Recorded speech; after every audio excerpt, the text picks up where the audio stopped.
listening to Tapped In, Buncombe County's half hour to empower on WRES 100.7 FM in Asheville. Listen up and get tapped into local important resources, information, and topics. Learn more about the topics of today's show at buncombecounty.org. Okay, it's time to get tapped in. Hello, and greetings to all that are listening to my voice. And if you hear me, you know that it is time to get tapped in. And I'm one of your hosts, ZaKiya Rogers. And I'm Leonard Jones. Leonard and I come to you from the Communications and Public Engagement Department of Buncombe County, where heroes wear capes. Joining us today is Nancy Williams, Program Manager of the Community Development Division of Buncombe County's Planning Department. We will be diving into important topics of fair housing. So joining us today to shed more light on these initiatives is Nancy. Welcome.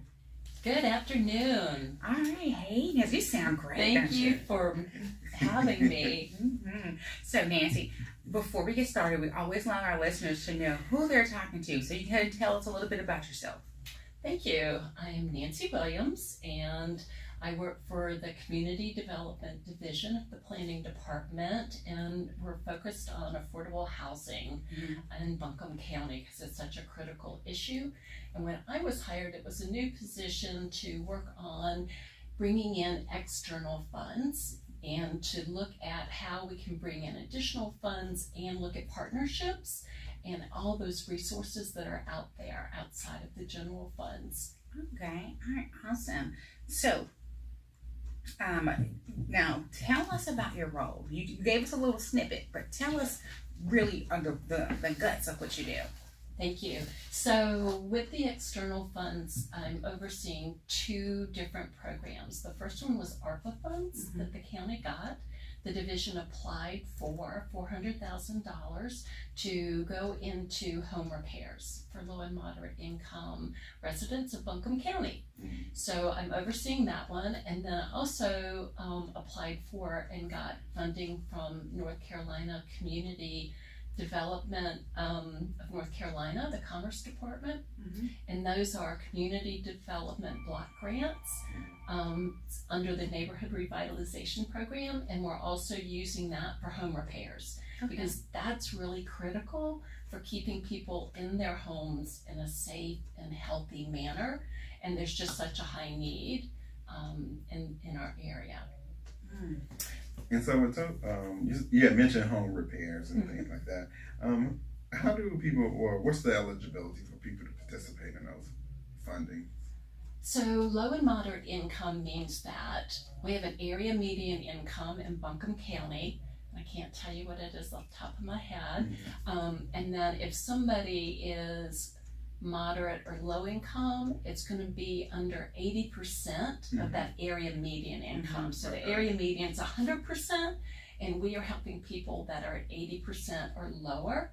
What I find though with our nonprofit partners is that they actually most often are really helping the most needy, which are going to be the disabled, the seniors, and they actually tend to be between 50 and 60% of the area median income. So we're really trying to target those with the greatest needs. Okay. So we're talking about fair housing, but what is fair housing? We hear that all the time. What is fair housing? So with the federal funds comes this requirement for having fair housing choice. And it comes in under the Fair Housing Act, which was done back in 1968 under Title VIII, and it was put in place to try to remove discrimination and bias from this. So fair housing is actually saying that all persons have equal opportunities to be considered, so that you have the right to choose your housing free from any discrimination, free from any bias, whether you are renting, whether you are buying a house, whether you are trying to sell a house, get home insurance, or even getting an appraisal. So it's trying to keep that bias out of it. And so you had mentioned against discrimination, but what does the Fair Housing Act and what is protected? So what that means is that And it's expanded over the years. So when it first went in, it was really just about race. Mm-hmm. And over the years, because we're looking at almost 60 years, 56 years now, they've added additional ones. So the first one was race and color. So then they started adding in sex, and they've just expanded that to actually be gender identity and sexual orientation. And then there's also now national origin. So, and it also has to do with like where you're from. It now also includes religion. And they've also expanded so that if they call it familial status, which really just means you're a family with kids under 18. Okay. Yeah. And because that can often be limited. Yeah. Stories I've heard from our affordable housing fairs are people will be steered away from an area. One woman was looking at a place, and the person who owns it, landlord, was like, well, is this really a good place for you and your daughter? And I was astonished, but steering is also a form of discrimination, which is really good to know. And the whole purpose of Fair Housing Month is so that we can educate people and so that they can know what their rights are and really understand what that means. Because I've got to say, I'm really concerned in this housing market, which is so tough, is that, are you going to speak up? Yeah. If, you know, you want to keep a roof over your head, but you feel like you've been discriminated against and you're worried about retaliation, are you going to speak up? You know, one, there's that anxiety, the fear behind it all, but retaliation is also a form of discrimination, right? And doing that, so that is also can be a case if that's happened. And we really want people to understand what their rights are, how to get additional information, how to really understand where their resources are. So that's why we're celebrating Fair Housing Month in April. So I got a question around, just following up on that. So if you are a resident living somewhere, or you're searching for housing and you feel like you've been discriminated against, what are some of the steps those individuals need to go through? So Buncombe County actually has a non-discrimination ordinance that went into effect in 2021. And that includes housing and employment, and they've also added in, the right term here, natural hair and hairstyles. Yes. Which I thought was a really great addition. So in the country, we have this Fair Housing Act, which is federal law, which is why we have to make sure we're following it for our funding sources. And then the state has a Fair Housing Act, and now the county has this non-discrimination ordinance. So if you're starting out on the local level, there are ways to contact the county, because we really want to make sure that everybody feels like they're supported and that they have fair, equitable, equal housing access.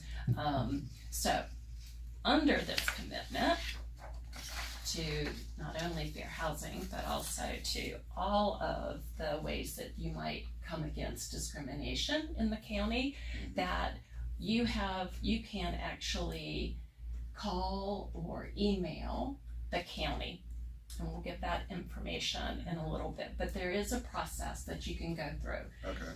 Because there's also a state law and a federal, there's also other areas that you can reach out to. What's good to know is that our state is actually contracted to HUD, which is Housing and Urban Development, which is the federal agency. And so our state handles those. So you don't actually have to feel like you're contacting some federal agency and are they gonna get back to me, or at least you feel like you've got something closer. Am I a number? Yeah.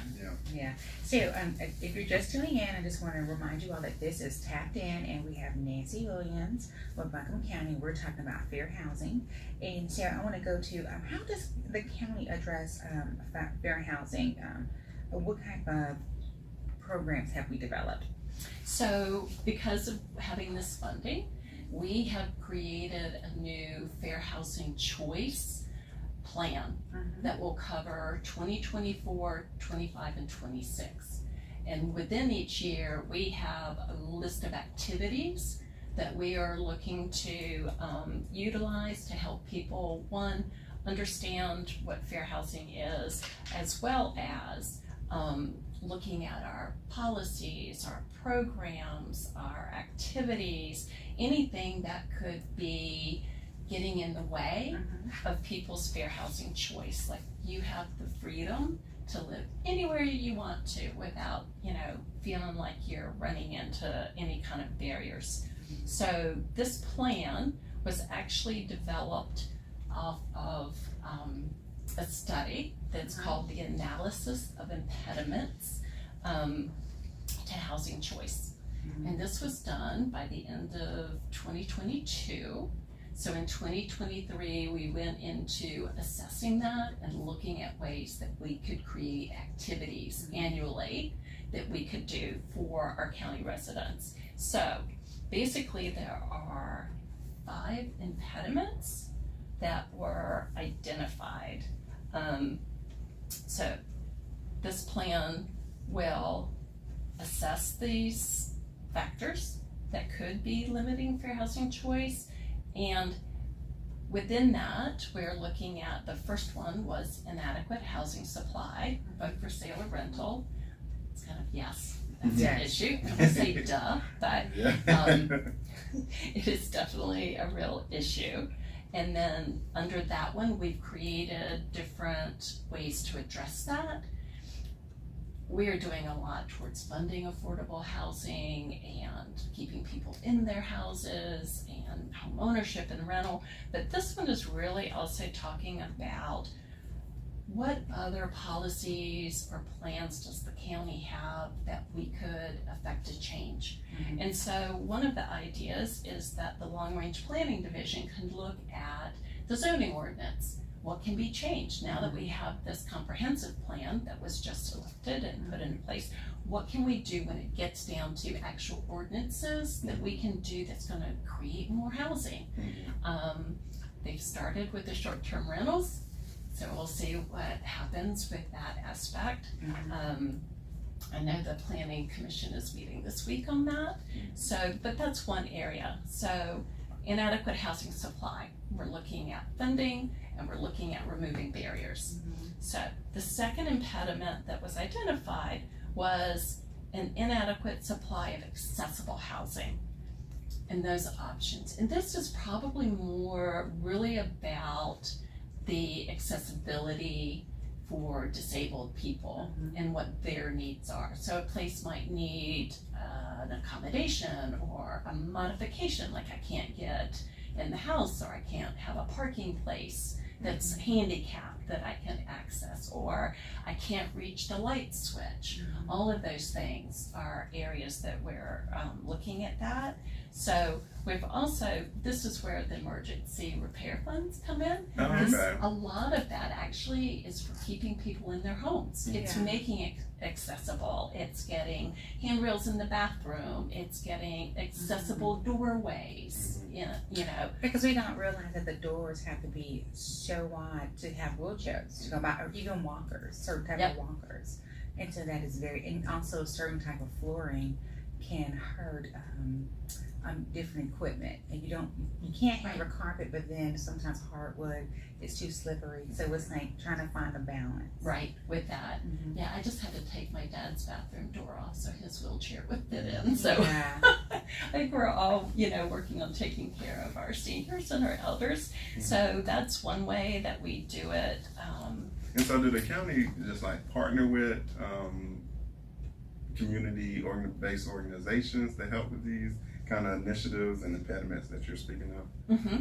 So we have the Affordable Housing Service Program, which is the general funds that the commissioners have put towards affordable housing.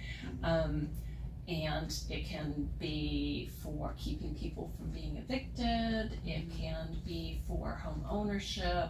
I think all the areas, but there's also covering administrative costs, or somebody's got a great new idea. So all of that goes through the Affordable Housing Services Program, which is also community development. And the third one you had on here was lack of housing, finance options to achieve home ownership. That was another one of the impediments. Mm-hmm. Yeah, so that one is one of the ways we're handling this is that home ownership, especially with housing costs now, requires what we call gap financing. You need more. And there are state resources, banks can have resources, but we're also having it, we're putting it within our Affordable Housing Services program that we can help pay for down payment assistance. We can also try to increase resources for education, home ownership education, understanding credit scores, understanding all of those things that go into that. So we also support the education aspect on that as well. Okay. So, we hear you say affordable housing. What does that mean? Because it's affordable housing and then there's what? Fair market rate housing? Yeah, and it's true. What's affordable mean? It could be, you could make $2 million and what's affordable to you? Yeah. So that's a really great question. So when we're talking about it, it's back to the percent what somebody's income is and that they don't spend more than 30% of their income on their utilities and their housing costs. And that's what affordable means in a very general term. And then when we focus in terms of funding, it's at that 80% or lower income level for the county. And a lot of, we hear that all the time about affordable housing in our community and just how expensive it is to rent an apartment. And you see these apartments and they're not even updated. So how is that, how are these apartments, rated to become that cost? Because if you got cabinets and appliances from the 90s in there and you're charging $1,800 a month, how is this even possible? Yeah, how is that even fair? Yeah, well, and I've got to say, housing stock does have some issues in Buncombe County. A lot of it's really old and it hasn't been kept up. So what's kind of different with this is, so for the home repair, it's for home ownership, people who own their homes. Okay. We don't do any repair funding for rentals under our program. We do fund new construction. Okay. So the idea is to get the new rentals in and the new homes built. And so that's a huge issue, and I follow on Facebook different pages so I kind of get a sense of word on the street, like what's really happening, and some of the stories are really sad what people And a lot of it's probably driven by that supply and demand. So you have a lot of demand, you're able to keep pushing it up because somebody's willing to pay it. Well, you don't have a choice, Yeah. right? And we don't have a supply. We're limited by the topography, the rivers, the mountains, where's sewer and water in the county. So there's so many other things that really limit us in the mountains. So, but great question, thank you. So I got another question here. What does the county have regarding discriminations law? You mentioned around the non-discrimination order that just passed recently. Is there anything else? So that is the county's ordinance or law, so that people have a resource for that. In terms of like what we do in community development is we also have within our program, we add in fair housing, right? We can add in things within our program that allows us to make sure that whoever we're funding is following federal rules, but ours as well. So, we put funding towards eviction prevention, and we provide organizational capacity, but that's our law. So that non-discrimination ordinance is our basis for everything for that, other than what we can add into our requirements by our contracts. So once the county receives those complaints, do y'all track those complaints? Absolutely. And I have an annual report to Commerce for the Community Development Block Grant Funds. But we also track it as a county, one through what comes in And the way we assist is as those emails or calls come in, they are sent to the area that can support them. Maybe it's legal, but how can we support? Okay.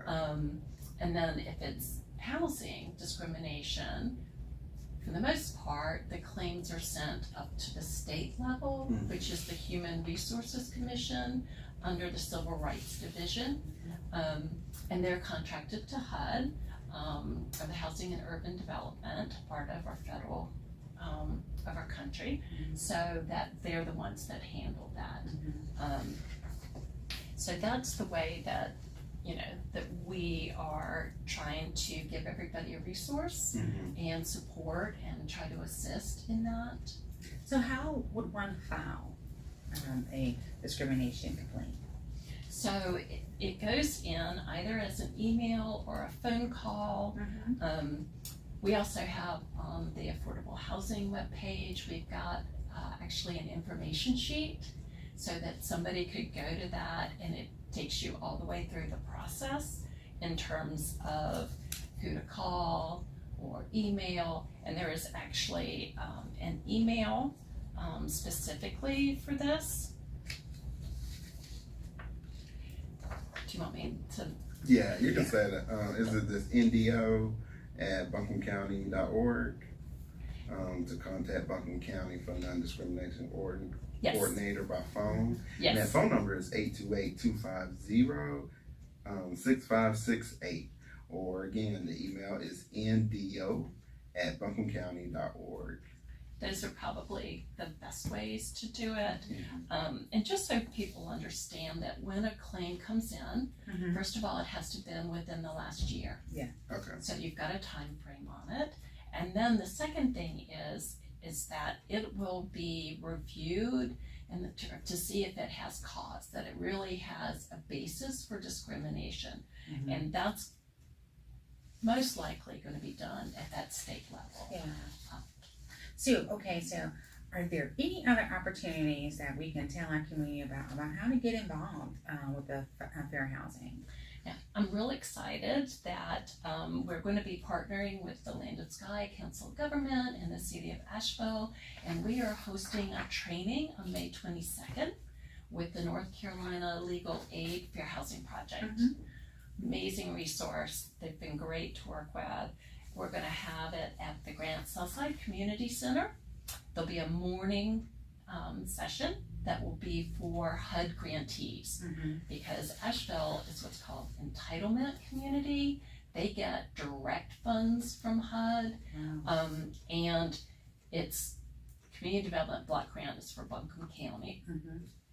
And then the home funds, which is another source for new construction, pretty much, and rental assistance, covers a 4-county area for our consortium, our home consortium. And so this is a great opportunity for municipalities, for the grantees, the nonprofits that use federal funding, to really understand what this Fair Housing Act is and what's their responsibility. So that's the morning. And then the afternoon is going to be more for general public.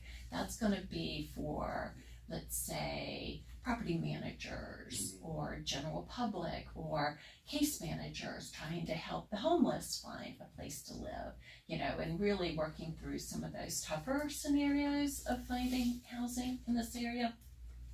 And do you know a time that'll start at? Is there a start time set or? So currently we're just starting to finalize this. Okay. Like I just found the location this morning. Okay, so more information will come out So about more that. is coming. Currently, the morning session will be at 10, and the afternoon session will start at 1. Okay. And if you want to know more about that, keep your eyes open on Engage Buncombe, and that way you'll get your updates and everything. Well, we have about 6 minutes left, and so Nancy, can you give us something that's very important that you want our audience to know before we go? Thank you. One, also keep an eye out on the affordable housing page. I'm really excited that we're going to be expanding our one paragraph on fair housing to a whole page. And so, like right now, we've got that fair housing claim information in Spanish, Russian, and English. And so it's now going to have its own page, and we're going to be uploading brochures from NC Legal as well as national resources that will be specifically currently in English and Spanish. Hopefully we'll expand to more languages, but specifically for each of those protected classes.